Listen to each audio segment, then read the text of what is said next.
And live from iRacing's virtual Road America circuit in Elkhart Lake, Wisconsin, working lap number 5 of tonight's Road America 31 for round 13 of this 2022 Full Throttle Real Sim Racing Cup Series. Happy that you're with us on RaceSpotTV. A little bit of chaos on the opening lap of this race, and the battle for the race lead is on. Matt Danson on the inside. What a move to get underneath Cody Harris. Harris now looks back to the inside, Terry.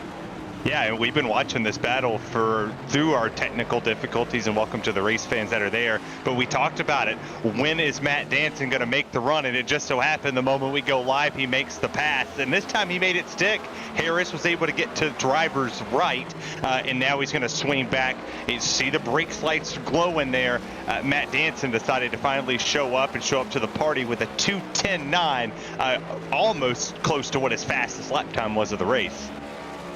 Yeah, that was an impressive move, and he did overdrive it a little bit. Cody Harris had an opportunity to respond, but he banked on being able to close it out, and he did. There is a lot of history and a lot on the line in this two-way battle for the race lead. You can see watching on from third, Kevin King quietly lurking, not that far back, about 2.1 seconds off of the race leaders. But we were talking before we went live. You go all the way back to COTA last year. Cody Harris is in his second season of Full Throttle Real Sim Racing Cup Series competition. In that COTA race, he led several laps, but finished second to Matt Danson by less than a second. Since then, Cody Harris has had more than 5 podium finishes, but is still looking for his first career Full Throttle Real Sim Racing Cup Series win. This race started out well, but I'll tell you what, as soon as Danson broke through, he is pulling that last lap 3/10 better than the 69 of Harris. Yeah, and we were also talking about who is the best driver on the circuit in RSR right now without a win. And it's easily hands down Cody Harris. Sitting second in the points right behind Brandon Six, who has dominated, arguably just Danson has been able to grow now 2 seconds ahead of Cody Harris P2 and 6.8 ahead of Kevin King in third. As we welcome you back inside the RaceSpotTV booth, Terry Redford alongside myself, Evan Pasoko. Danson right now dealing with a little bit of lap traffic as Benazzi Major gets past. Next car up the road, Sean Kalist will go a lap down. That'll leave us with 26 drivers on the lead lap, Terry, 1/3 of the way through this 31-lap race. Yeah, I mean, for the fans at home, you honestly haven't missed a whole lot here. You've seen Matt Danson step away with the lead. He's kind of worked it back a little bit. Harris is starting to close back in as the longer we get under a run. At the moment, we're 12 laps in. So it looks like now that Harris is the long run guy, but they're both still running 2:10s. So everybody else has creeped into that 2:11, 2:12 mark. But you got to go all the way back to Brandon Six, who was involved in our first incident, turn 1, lap 1, to find your next 2:10. He ran a 2:10.8, and he's all the way back in the 15th position. He's minus 10, and it started all at the front, and it just trickled all the way back from there. It was a 3-wide move that was initiated by Danson. He went up the middle, and it looked like Six just misjudged it, blew it off into the corner. He was as low as 32nd at a moment. Now, there are several drivers out of this race already. Benazzi Major still on track, but he's several laps down. But Thomas George, Chris Edwards, Jeremy Miller, Kyle Kamer, Mike Kaczynski, and Grant Davis are all out of this race. That leaves us with the top 28 cars still running on the racetrack. And, of course, talking about those battles up front, Danson, Harris, King, still 1, 2, 3 in the order in which they've been for much of this one. That's not to say that there's not some exciting action. The first battle really from 5th on back. Bradley Burke in 5th, trying to hold off Tim Johnston, who has been storming through the field. Johnston +6 is the biggest mover inside of the top 10, and he's looking for more on the 95 Chevrolet as they head to turn 5. Yeah, he just laid down his fastest lap of the race with a 2:12.0, and this is a little bit outside my comfort zone because when you look down at the timing sheet, you see 2 on the last. You think they're 2 laps down, right? But nope, that's a 2-second lap. It takes that long to get around Road America. This is a massive road course, 4 miles in distance. It would become the longest road course on the Cup schedule and in RSR schedule. So to see Tim Johnson come all the way up from 10th to 6th, he was who I talked about with you before we got live. Was he's driving through this field pretty effortlessly. I mean, obviously most of the field got, bottlenecked with that first incident there in turn 1, and it was a 3-second gap off the jump from them and the race leaders, and it's hard to make that up here because obviously Matt Danton, Cody Harris, Kevin King, and also Brandon Bowie, very fast in the early part of this one. Now we're just going to have to see potentially once the cycle of pit stops happen, who's going to use the strategy to their advantage and who's going to make a mistake, because obviously you have 14 turns to mess up here. And Johnston, this is a big night for him. He enters tonight the first car on the outside looking in at the playoff grid. He is tied with Sean Casto for the final spot in on points. Casto currently occupies a tiebreaker between those two drivers. So Johnston looking for a great points haul tonight. Maybe not going to get the Bradley Burke quite yet. You can see behind them working around some lap traffic as Michael Johnson is on the move. The number 39 up and around the inside. He completes a pass there on Jaron Winemaster. So those two will swap out. Winemaster going to take another peek to try to get back at him. Nothing going to be cooking there though. And again, this group will from 5th through 9th position, some of the best racing you'll find on track right now. Keep it in mind as we close in on halfway point, going to have to start thinking about that one and only trip down pit road that we'll be seeing.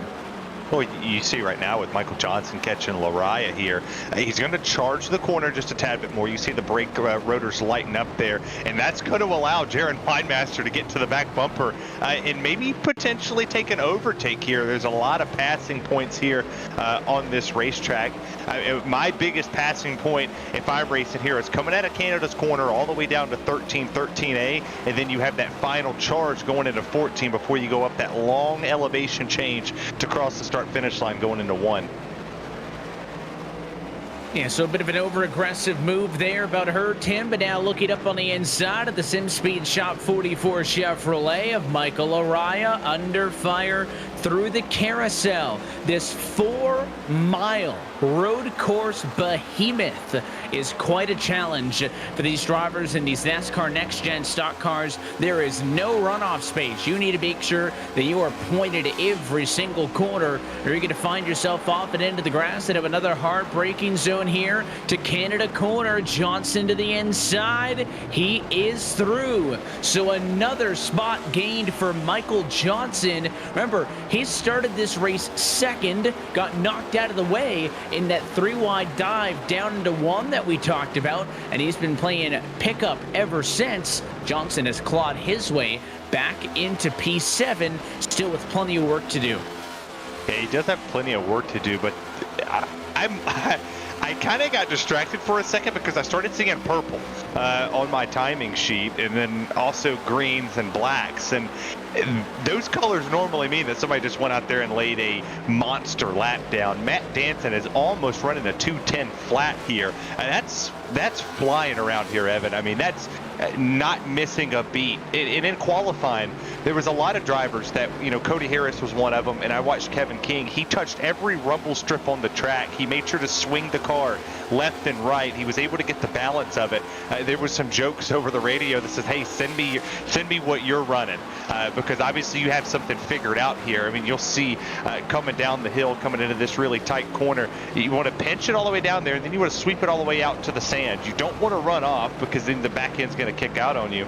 But as long as you're actively using every square inch of this racetrack, that's how you're going to find speed here. Yeah, that's going to be the key. And again, there is so many, as you mentioned, opportunities to make up time, to lose time over the course of a lap that you do need to be careful in some of these battles. Winemaster, a little bit too wide that time. That's going to send him back about 4 car lengths further off of Lariah than he would have been, as they then race themselves through the carousel, working out lap number 15. And there's been a lot of movement. Remember, in all road course races for the Full Throttle RealSimRacing Cup Series, there are no full course cautions under the current rules. No ifs and or buts. So even the big calamity on lap 1 meant that we stay green, so you do need to pace yourself. But at the same time, Terry, we were discussing this pre-race. This is not going to be a long race on the stopwatch. It might feel like a long race from behind the wheel, but 31 laps under green is going to take less than an hour and 10 minutes total. So it is a bit of a marathon physically speaking, but it is a shorter race than average here on a Monday night. No, it absolutely is, and the first domino fell. Kevin King's on pit lane, so from P3 he's going to drop down a little bit, but he had enough of a gap. You see Jaron Wymaster, Ross Cato is going to enter pit lane. There's a buffer. There's a big buffer as William Smith goes off the racetrack back here in the corner. There's a lot to make up. I mean, obviously 31 laps doesn't feel like a lot, because if you go out there and you put the same mileage on an oval, we'd be in the 200 lap mark. But obviously here, 31 laps on the board of a 4-mile road course, you're literally going to feel like you ran, there would be 62 laps at Talladega, which is just mind-boggling in itself. But this way you have to hit 14 corners perfectly, and you have to hit the one pit stop perfect. And if you make one mistake, that's a difference of 5 seconds, especially on pit lane, because you're going uphill. You run out of gas going there, you're not making that hill. So you're going to have to hope that everything goes in your favor here this afternoon. Right now, Matt Dance and Cody Harris, it's going to be an epic battle, because right now Cody Harris is almost half a second faster. And you notice Kevin King has fallen out of that number 2 position. That's because as we get deeper and deeper into, more drivers have completed pit service. So Kevin King is going to be an interesting benchmark to look for, because he goes on fresh tires. We're looking at about anywhere from 0.6 to 1.4 seconds of fall off, and that's going to vary greatly dependent on the driver. So Kevin King was in a pretty good battle for second. He was starting to slip off at the back of Cody Harris. He pitted first. You can see Kevin King 12th right now, left-hand side of your screen on the Kayla Synthetics leaderboard. Where does he end up by the time everybody else cycles through? Also, how much longer do the Michael Johnsons you're looking at now, the Michael Arias of the world, how long do they wait before they decide to come down pit road? Danson stays out another lap up front. We are past halfway home, so do the rest of your race leaders. So it really does come down to a waiting game. Well, and I would honestly imagine, as long as they're still running the 210s, that the leaders have not strayed away from. It has maybe been once or twice that Danson or Harris has hit a 211. They've been in the 210 range all race long, and until they start falling off of that, and right now is the prime time to get the freshness out of the tires. And I know somebody's probably like, Terry, that's probably the stupidest thing you have ever said, but on a road course it's different than an oval. Old tires, slick tires with low fuel, this thing is fast. The track temp is a little higher. You're getting a lot more slip off the corner. You're able to gain more speed. Loose is fast here. And for the moment, a 210.8 and a 210.9, that's only 0.8 of a second and 0.4 of a second off of Danson and Cody Harris's fast lap. No sense in throwing that away, but coming down and putting fresh tires on it, because cold tires here on a road course isn't all what it cracked up to be. You're going to go right off into 1 on cold tires, and you'll get to 3 on really cold brakes, because you haven't had a chance to slow down as much. So that's where you're going to get some trouble. So why not stay out here and just keep pacing the field? And they're stretching the lead even on the new tires.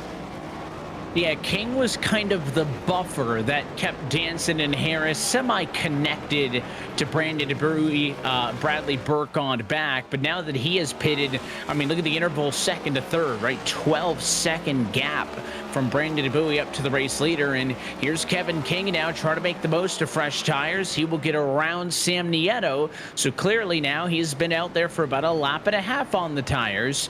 has been able to get some heat into them, but I will say he did lose some time there to Nieto, and when you're trying to pull the undercut, you really need to make sure, not something that's talked about a ton in NASCAR pit strategy, Terry, unlike it is in, say, Formula One. When you pit, you don't want to pit into a big pack of traffic. But here comes race leader Matt Danson, the long trip down pit road. Cody Harris will stay out. Bowie's going to follow Danson in. You'll see him climb the crest of the hill in the background, but Danson looking to execute 4 tires at fuel down to pit stall number 1. And that's not a bad move by Cody Harris, because you got to think of the time that he could potentially gain, but he has to lay down a flyer. This is your lap. You talk about the undercut, and you talk about it being more prominent in F1. You're absolutely right, but think about this. When IndyCar or F1, when a driver comes down in pits, what do they tell their driver every time? You need to push it. This is your opportunity to push it. If he can gain just a half a second, 0.2 of a second, get yourself closer than what you were when the leader came down and pitted. You have to make some type of gain, and you don't want to do that here. You don't want to underpit and go into a lap of traffic. As you see a car going around here, that's coming off the final corner, and that is not a good sign, because now he's definitely coming in. That's Tom Wetmore. Tough break for Wetmore as he spins onto the pit lane. Daniel Eberhardt, Brent McBride also down pit road for service. And the interesting thing I mentioned is when they were coming in, right, looking for 4 in fuel, not the case. Kevin King, fuel only. Matt Danson, fuel only. You can see the 12 of Ross Cato getting passed up there by both Winemaster and Rabel, who are on fresher tires. The reason you used to might as well go for 4, Terry, was it took you about 14 seconds to change 4 tires, and it's about what you needed on fuel. 4 tires taking now significantly quicker amount of time. Drivers, I don't even think wanted to worry about it. Their focus was fuel only. And you talk about tire wear hasn't been that big, as Cody Harris now will pit from the race lead. So this race off pit road for him going to be big in terms of correlating him to Danson. He's down to pit road speed of 45 miles an hour, but drivers only taking fuel, at least the race leaders. Smart move. I mean, absolutely smart move. These next-gen cars really haven't eaten up a whole lot of tires. Granted, the track temp at the moment is 114 with a little bit of cloud cover. It's showing partly cloudy at 79 degrees. And for Elkhart Lake, Wisconsin, this is a warm afternoon for the cheese. But look at his pit stall. You see where he stopped. This is a tough place to get off, because you don't have your traditional straight out of the box exit. For him, he's going to have to get around that concrete barrier that's right in front of him. This is the weirdest pit place ever, and I remember Brendan Gaughan almost hitting it, but you see, he did not beat Matt Danson there. He actually lost time. It has now went over 3.5 seconds from him going onto pit lane to him exiting. So strong move by Danson for laying down the laps that he did. And as Cody Harris has now blended himself back out onto the racetrack, you can see Matt Danson still in front. The gap between those two, not a huge difference from what it was before. So it's going to be a net gain, net loss of really nothing.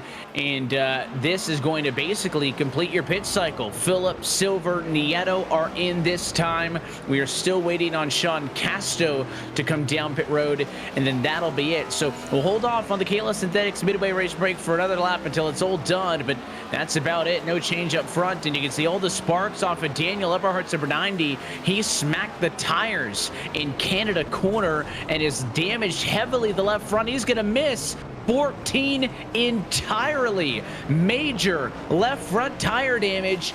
That is very new to this new damage model for these Cup cars, and he is forced down pit road.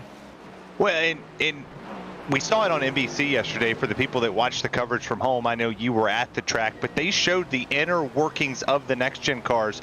And I haven't got to see one of these up close and personal, like being right next to the car to actually see it, but I work on cars all the time. And when you talk about the individual racket pinion steering, and you talk about the front sway bars and what they used to have, these cars are very much different as you see him overshoot his pit box. When you have that tire damage right there and you get the toe knocked out and the inner tire rod breaks, the moment that tire rod breaks, you lose all front stability of that side of the car. So one side of the car might be working perfectly fine, but that other side allows the front brakes to intertwine with one another and get that full stop power. And he didn't have that going into 14, so you saw him lock one side up because it had to stop an entire car, and it's not going to work because now he has exited the race. He drove it to pit lane, knows his race is over, and that's a tough break for a guy who has a win and is just hoping and praying to get 50-something points to get himself into the playoffs and make it count towards the end of the regular season.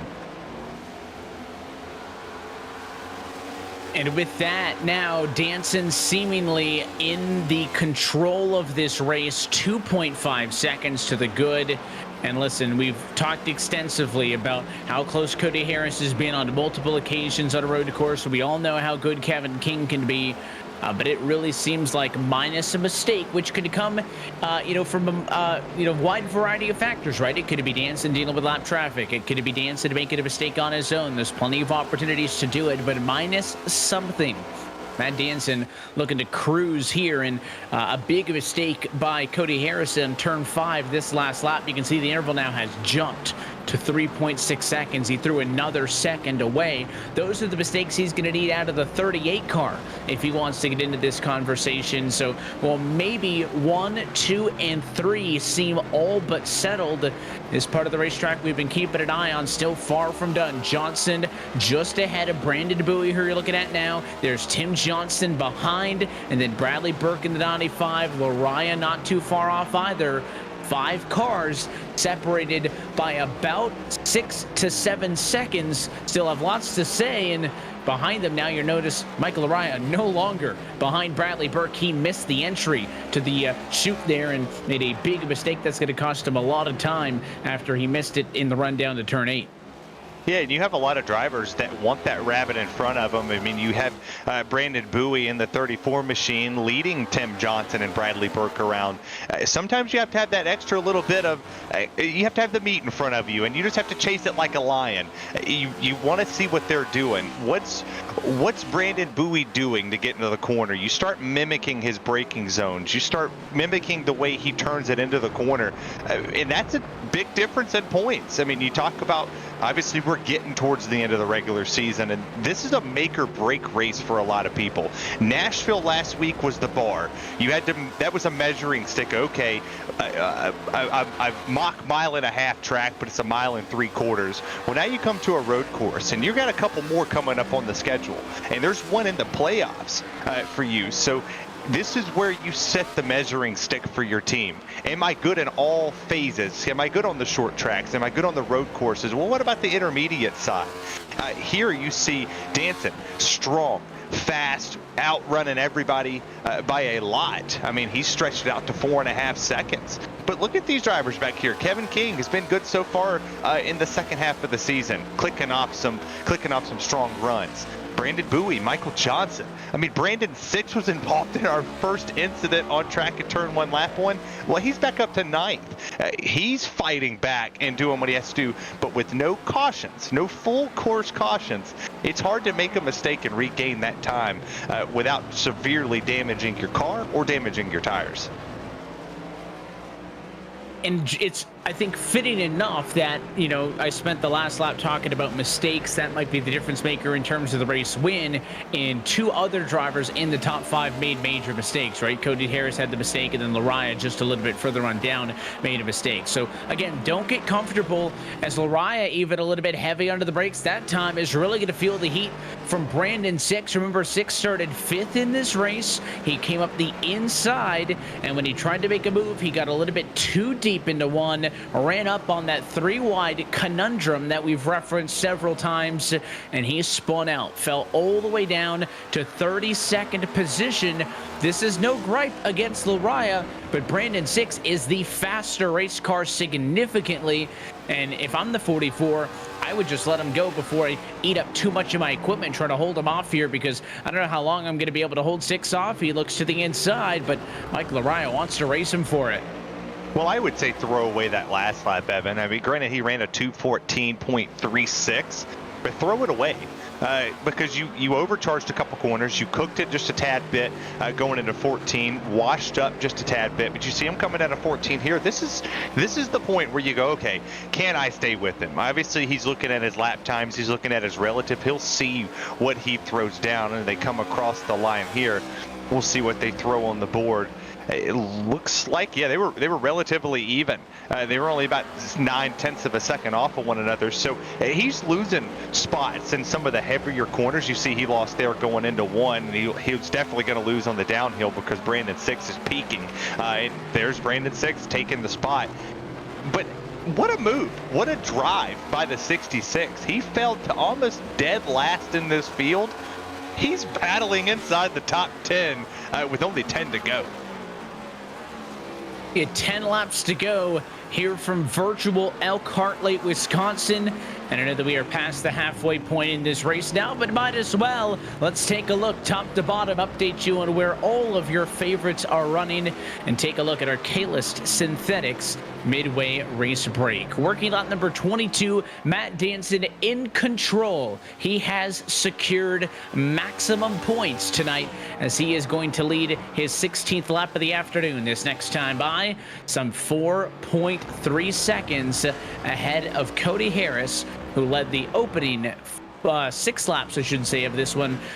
He sides in second. Kevin King still in third, comfortably, some 13 seconds ahead of Michael Johnson in fourth, and then Brandon Bowie further on down the line sits in the number 5 position. Tim Johnson is in 6th at the moment. Bradley Burke sits in 7th, and then we just talked about him. Oh, a spinner. That's the 04 car down in the running order. Trouble there for Braden Whitaker, as that's likely going to push him towards the tail end of this lead lap. But of course, we talked a lot about Brandon Six. He's back up to 8th after falling to 32nd earlier in this race. Michael Araya, the driver he just passed up, still in 9th, and David Call rounds out your top 10. You got Jaron Wymaster in 11th with Chris Rabel in 12th. Ross Cato 13th. Agnell Phillip having to make a rebound after 2 spins here this afternoon. He's fell back as far as his 31st. He's up to the 14th position. Nick Silver in 15th. Rhett McBride in 16th. William Smith in 17th. Braden Whitaker in 18th. Harry Grandel in 19th. And Sam Nieto, your defending winner from last week, he puts himself in 20th. Somebody else who has no qualms about telling you he's not a road course fan, Andrew Freenosh in 21st, although admittedly, typically he can squeak a top 10 out of it even if he's miserable, but not a fan maybe of adjusting to this first road course race with the next gens. A little bit of right front damage as he's in battle right now. He's in 21st. Nieto's up the road, and then right on his bumper, Tom Wetmore scored in 22nd, making for a really interesting battle. And they're actually going to race their way down to 1 because Nieto got a little bit loose off of 14, so it opens up the door for both of them. Freenosh through to 2nd, Wetmore to 21st, maybe more. Thought about going to the inside, does not though, and that means that Nieto falls to 22nd. Brian Chambliss is behind him at 23rd, Sean Casto 24th, and Sean Kalist is in 25th. Daniel Eberhardt continues to struggle, Terry, needing points to get into the top 25 in the standings for his race win to count towards playoff eligibility. It looks like it'll be another DNF for the Naughty car, so he'll get passed up by Menanzi Major in a moment. You got Joseph Tice in 28th out of the race. So is Thomas George and Chris Edwards, your top 30. Miller, Kamer, Kaczynski, and Davis also done for the afternoon, as you see Tom Wetmore make his way through and overtake Freenosh in the battle for P20. That was a look top to bottom at your K-List Synthetics full race break. K-List Synthetics is an independent dealer of Amsoil lubricants serving the United States and Canada, providing custom engine lubrication solutions to all types of customers, from private individuals to race teams, hauling fleets, and everything in between. They have the products and expertise you need to save time and money. K-List Synthetics, dealer number 300-71815. Well, better late than ever to take a look through. Learned a couple of things, saw a couple of passes, and we pick things back up towards the front with now 8 laps to go from the virtual Road America circuit. Brandon Bowie still at the center of it all, but I'll tell you what, the pit stops really did split these guys apart. When we stepped aside and, when we were, say, 10 laps in, Terry, there was a group of 2, there was a group of 3. They're not that far off from each other, but certainly they have more space amongst them than they did previously. And Bradley Burke might be the one on the hot seat because he was really timid that time in the run down the Moraine sweep to 5. And Brandon 6 is all over him in the battle for what is going to be 7th and 8th position. And there he goes, right-hand kink, turn 7. Another spot picked up by Brandon 6. He's the fastest car on the track. He's the fastest car on the track by 0.8 of a second. And that doesn't seem like a whole lot road course racing, but that's one corner. That's one corner that he's able to charge more. Matt Danson still running 210.9s. So he's coming through the field. Granted, it's a little too late for him at the moment because he's 34 seconds off the race lead, but there's still spots to gain. I believe he can catch Johnson. He can catch Bowie. He might be able to catch Michael Johnson in 4th if he continues on the hot streak he's going on. But man, Sam Nieto, disconnected. I wanted to go look at his front end while he was still on the track because, interestingly enough, he was still able to compete. Rear diffuser looked like it was hanging by a thread on the back of that car. Sparks were going everywhere. The front nose was dragging a whole lot too, and you could just see all the different components on this car losing him speed. You saw him go through the corner, and when he went to brake, the front end just planted on the ground, and it didn't want to lift back up, as you see a lot of these drivers have, where you see the space and it just bobbles. Wasn't doing that for Nieto, but he was still putting down decent enough lap times there. But what an interesting car. What an interesting car to have all of the actual components on it that it does this year. It is, and they've been learning a new car, and then I referenced the new damage model and wanted to circle back to touch on that again, because that's not just me saying that these race cars are going to damage differently because it's a different stock car, right? iRacing updated significant amounts of the crash physics on these next-gen cars, and that is why you saw Eberhard get into the tires and have severe wheel damage that forced him out of this race. That would not have happened, Terry, a month ago on the old damage model. Also, some breaking news in this one. We've been talking about Cody Harris's night, and well, maybe it didn't matter if he was faster than Matt Danson. You'll notice he has disappeared from that Kayla Synthetics leaderboard on the left-hand side of your screen. Cody Harris has lost connection to the server that this race is in, and now Cody Harris can expect to finish this race outside of the top 25 if he can't connect back in soon. It looks like he's reconnected, so maybe best case scenario for him would be around 22nd, but what a tumble for Harris. Again, he's your points leader, highest driver in the points without a win so far this year, and he just lost a whole haul of points because he was guaranteed at least a P2. That is an absolute heartbreaker for him because, like I said, we talked about it pre-race that was the guy. We circled it running strong in the early portions of this race. He obviously led the first number of laps and was able to really control the pace. He was able to control what he was doing. He was holding off Danson.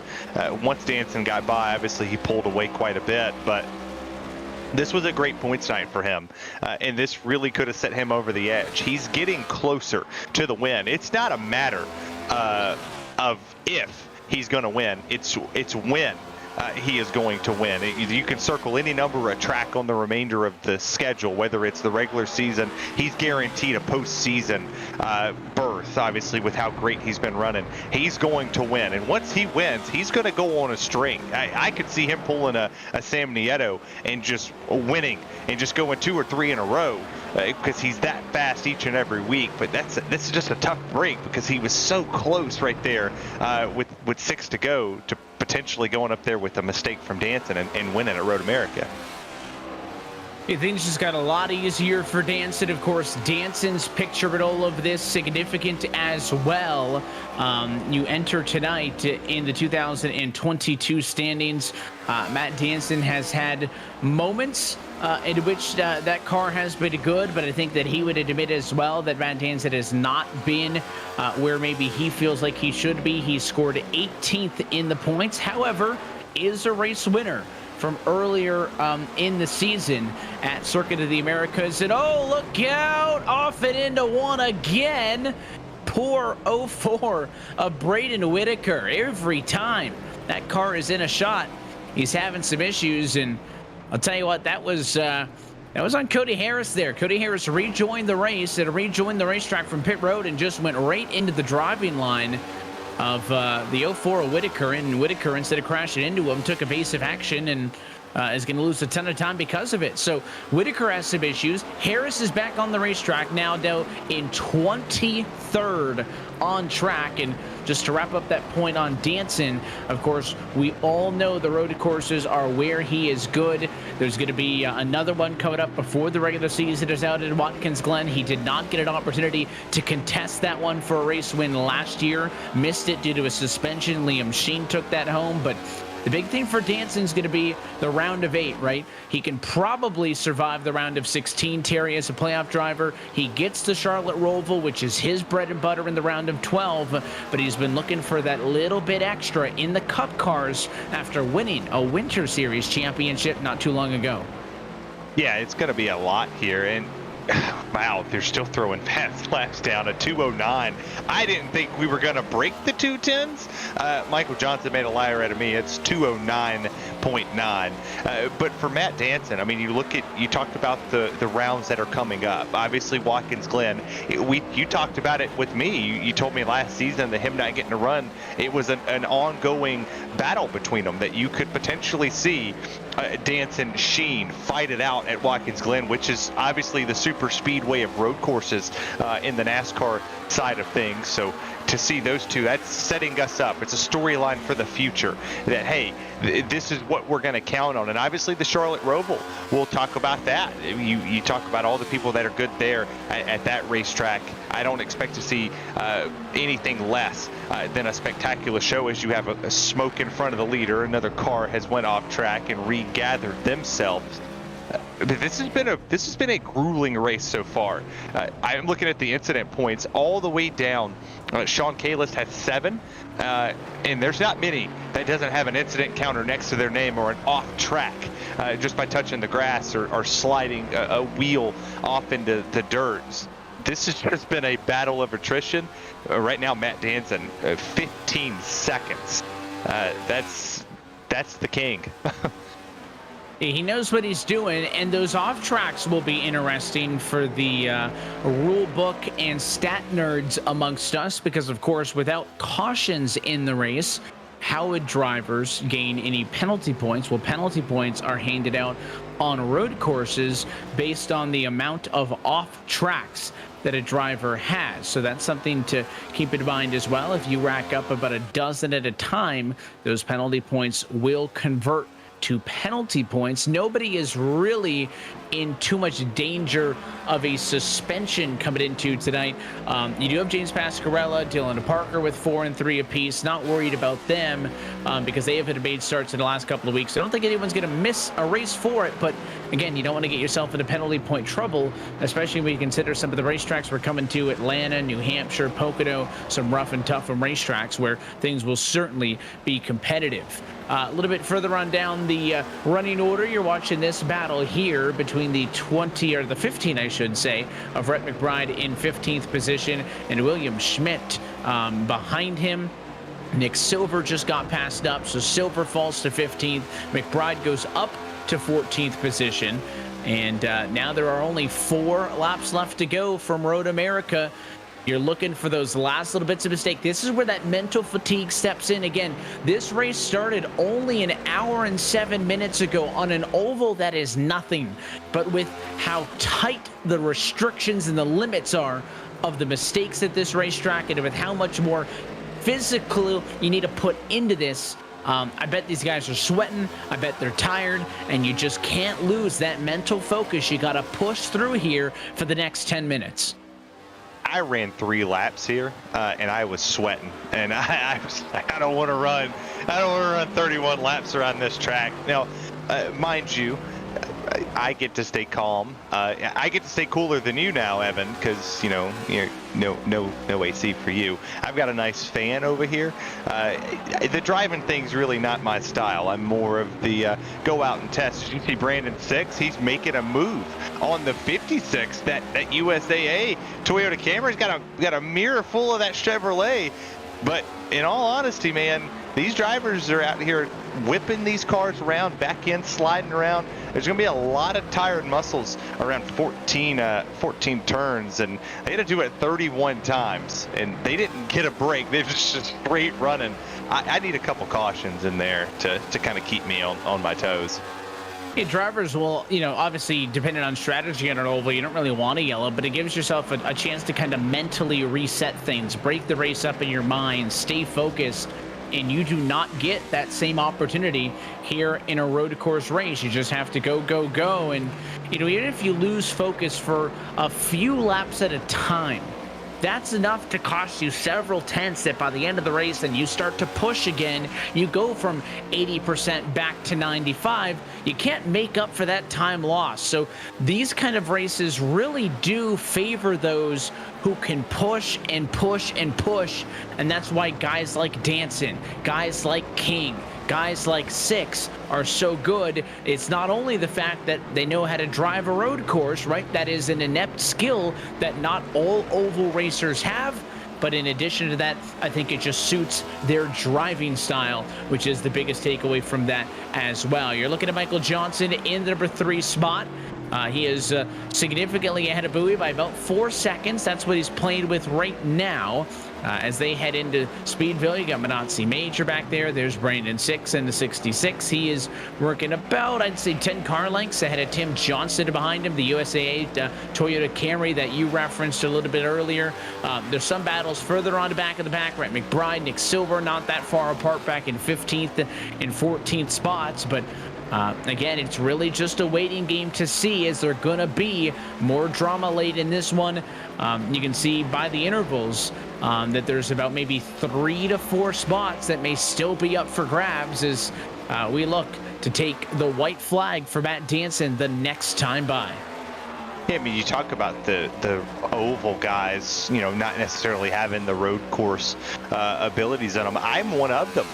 Road course racing is not my strong suit. I actually tried to race a BMW at Watkins Glen yesterday, and there's a lot more challenges to it than I even thought. I thought for sure, hey, it's the same basic principles, gas, brake, but there's a lot more turning involved. The back end does a lot more.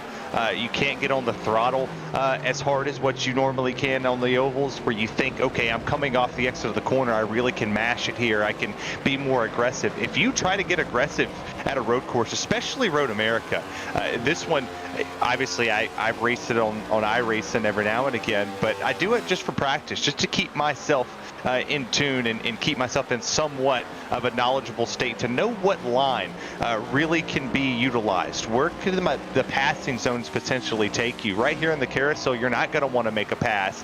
You're going to set yourself up out of the carousel coming into the next corner. When you go down, you might be able to make one there if you could get to driver's right.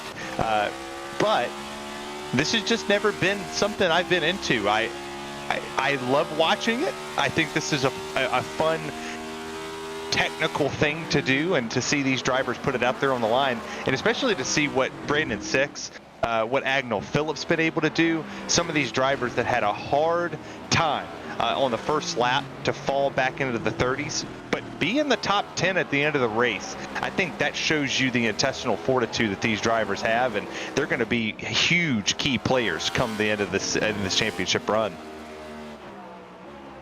And as somebody who comes from an oval background as well, as the white flag is in the air, 1 lap to go for Matt Danson, it is hard, right? I mean, it is a totally different style of racing.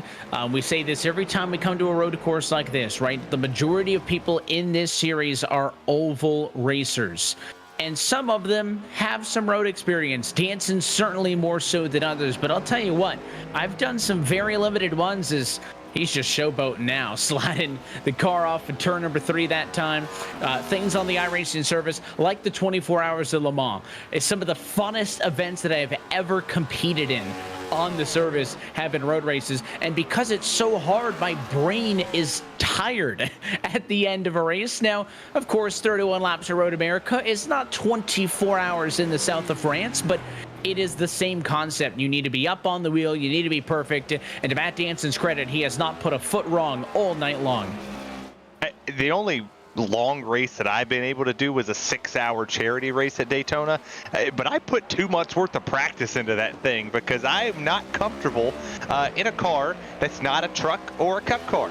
I really thought for sure that I was going to go in and be fast. I was almost 4 seconds off the pace, and I only got to maybe a second and a half off the pace after months of practicing, and that was just by myself. With the other cars, you know, I was able to learn some things, but this is a really tough thing to do. And yeah, he's showboating, but you can showboat with an 18-second lead, and especially when you have the fastest lap time with a 209.3. So yeah, you know, showboat all you want. Slide her off track a couple times and try to make this interesting. See if we can get an 18-second gap shrunk down to side by side at the line. He's having fun. He don't need the tires after this one. Final few sets of corners for Danson. Turn 14 in the run up the hill. He is going to be 2 for 2 on the road courses in 2022. It's career win number 6. Danson wins at Road America. What a drive. What an absolute drive. And it's a shame for Cody Harris, who obviously is going to come in 23rd position here this afternoon. Very fast driver. But Kevin King, strong, continuously stronger as the season progresses. Hey, a P2 fell right into his lap. So, hey, go get it. Hey, he's over the radio saying, great job, fella. What a race for him. No complaints either for Kevin King. Entered tonight on the playoff grid 3rd. Of course, Kevin King, already a race winner from Talladega earlier this season. And Michael Johnson comes home in 3rd. What a run for the 39 car as Johnson continues to try to dig himself up. Came into tonight close to that playoff bubble.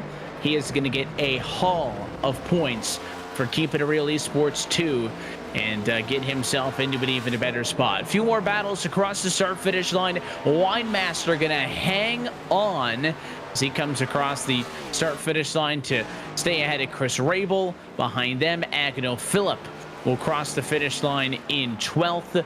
13th going to go to Cato, and a last lap pass for Nick Silver around Rhett McBride, and Silver gonna squeak away with P14. Yeah, what a drive into 14 for Nick Silver. He was able to get below Rhett McBride there and go to driver's right.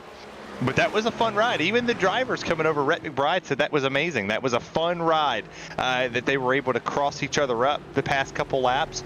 And for Nick Silver, hey, that's another point to put him up there more and more into the playoffs. So a lot of drivers know that there's a lot on the line here, even in, you know, the white flag, checkered flag time frame, where you got to go. Of course, Danson now a 6-time winner, as I mentioned, in the Full Throttle RealSimRacing Cup Series, is able to reach that 6 race win benchmark in the 3rd least amount of starts amongst drivers on the current list.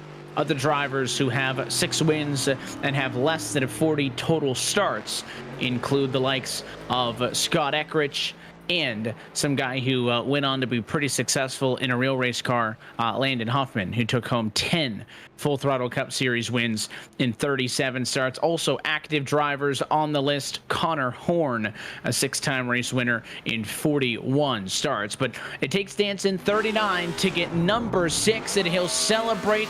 He continues, despite all of the talent that comes to these Monday night races year after year, to own the road courses, and Danson has done it yet again and is now a no doubt abouter for the postseason and is going to celebrate this one all the way down the front stretch.